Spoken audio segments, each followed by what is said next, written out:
الله وبركاته. بسم الله الرحمن الرحيم نحمده ونصلي على رسوله الكريم أما بعد. Brothers and sisters, we continue our book Riyadh Saliheen by Imam Nawawi rahmatullah alayh. We are on the 45th chapter of the book, and the chapter is with regards to keeping the companionship of the righteous and pious and to wish to be in the company of the righteous. The hadith for tonight is a longer hadith, and I'll go directly into the English part of it. And this is a hadith that we have heard many times, but of course, just going back to the sources and reading its meaning just brings back a lot of details to us. So it's going to take a few more extra minutes today, but it's something worth listening to. So the hadith is reported from Sahih Muslim, and the hadith is reported by Usayr bin Amir, which is also known as Ibn Jabir radiallahu anhu, reports that when the delegations from Yemen came to help the Muslims or the Muslim army at the time of fighting in campaign, Umar bin Khattab radiallahu anhu would ask them, "Is there an Awais bin Amir amongst you?" So this is the time of Umar radiallahu anhu, that he would ask the people from Yemen who would come to help the Muslim army, "Is there an Awais amongst you?"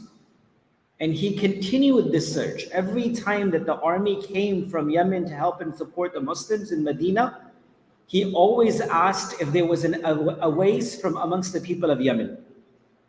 So the hadith says that he continued to search for him until he met Awais al-Qarni radiallahu anhu. May Allah be pleased with him. So he said, Umar radiallahu anhu said, "Are you Awais bin Amir?" He said, "Yes." Then Umar radiallahu anhu further asked, "Are you from the tribe of Qarn, the branch of Qarn, from the tribe of Murad?" He said, "Yes." He, Umar radiallahu anhu, again asked and said, "Did you suffer from a skin disease where you lost the color of your skin and then you were cured from it, but a space of dirham is still present on your body without the color of the skin?" So he said, "Yes." And then Umar radiallahu anhu further asked, "Is your mother still alive?" He said, "Yes." Then Umar radiallahu anhu said, "I have heard the Messenger of Allah sallallahu alaihi wasallam saying," and this is Umar bin Khattab radiallahu anhu saying this. He said, "I've heard the Messenger of Allah sallallahu alaihi wasallam saying, there would come to you Awais bin Amir from the reinforcement of the people of Yemen. He would be from the Qarn branch of the Murad tribe. He would suffer from a disease of the skin and he would be cured except for the spot of dirham." And these are the words of Rasulullah sallallahu alaihi wasallam. "And he has a mother to whom he is very dutiful to. And if he were to take an oath in the name of Allah, Allah subhanahu wa ta'ala will fulfill that oath." Meaning, this is a man, if he takes the qasam of Allah, Allah will not reject his qasam. Rasulullah sallallahu alaihi wasallam told the Sahaba this. And Umar radiallahu anhu was speaking. And that's why every year he would ask for Awais. "And if it is possible for you, ask him to ask forgiveness for you. So ask forgiveness for me," Umar radiallahu anhu told Awais. So he, Awais, radiallahu anhu, may Allah be pleased with him, did so. So Umar bin Khattab radiallahu anhu then said, "Where did you intend to go at this moment?" So he said, "I intend to go to Kufa. I want to go to Kufa now." So he, Umar radiallahu anhu, said, "Let me write a letter for you to its governor, to the governor of Kufa, that there's a person who is very special who is coming to Kufa to take care of him."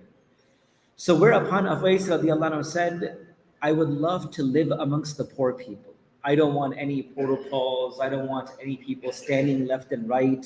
I don't want a life of show and people and hype from outside. Let me live a life of comfort. Let me live a life of a person who is poor." So the following year, a person from amongst the elite of Kufa performed Hajj, and he met Umar radiallahu anhu. So Umar radiallahu anhu asked him about Awais radiallahu anhu. And he said, "I have left him in a state with meager means of sustenance in a very decayed house." So the man in Kufa who came for Hajj, so Umar radiallahu anhu said, "Did you meet a person like this in Kufa?" He said, yeah, I seen someone like this. but he lives in a very humble house, very small place, very, meager means in living.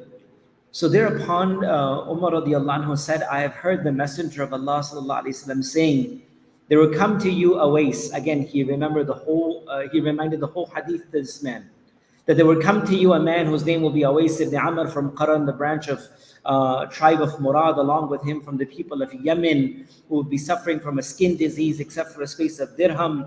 And he was very good to his mother. And if he swears by the name of Allah subhanahu wa ta'ala, trusting that Allah subhanahu wa ta'ala would fulfill his dua. So he repeated the whole thing again. So this man from the Kufa, the elite of Kufa, then this man went to Awais radiallahu anhu.